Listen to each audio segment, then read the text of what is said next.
A Treatise of Human Nature by David Hume. Book 2 of the Passions. Part 1 of Pride and Humility. Section 1. Division of the subject. As all the perceptions of the mind may be divided into impressions and ideas, so the impressions admit of another division into original and secondary.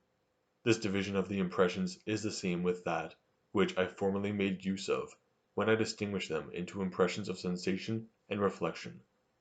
Original impressions or impressions of sensation are such as without any antecedent perception arise in the soul, from the constitution of the body, from the animal spirits, or from the application of objects to the external organs.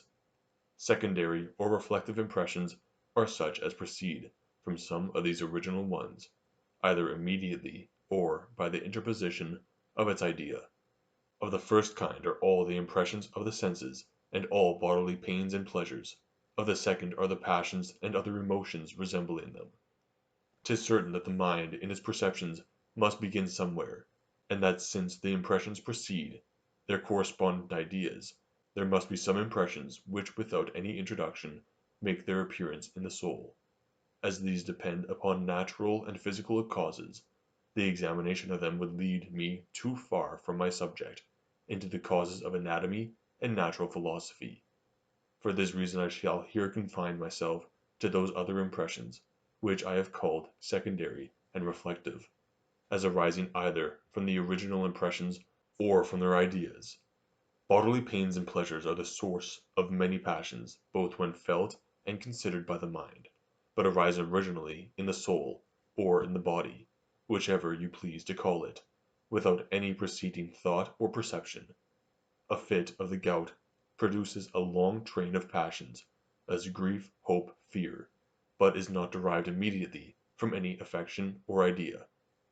The reflective impressions may be divided into two kinds, the calm and the violent. Of the first kind is the sense of beauty and deformity in action, composition, and external objects. Of the second are the passions of love and hatred, grief and joy, pride and humility. This division is far from being exact. The raptures of poetry and music frequently rise to the greatest height, while those other impressions properly called passions may decay into so soft an emotion as to become, in a manner, imperceptible.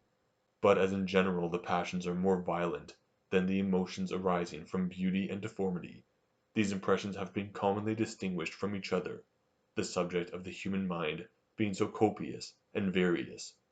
I shall here take advantage of this vulgar and specious division, that I may proceed with a greater order, and having said all I thought necessary concerning our ideas, shall now explain these violent emotions or passions, their nature, origin, causes, and effects. When we take a survey of the passions there occurs a division of them into direct and indirect.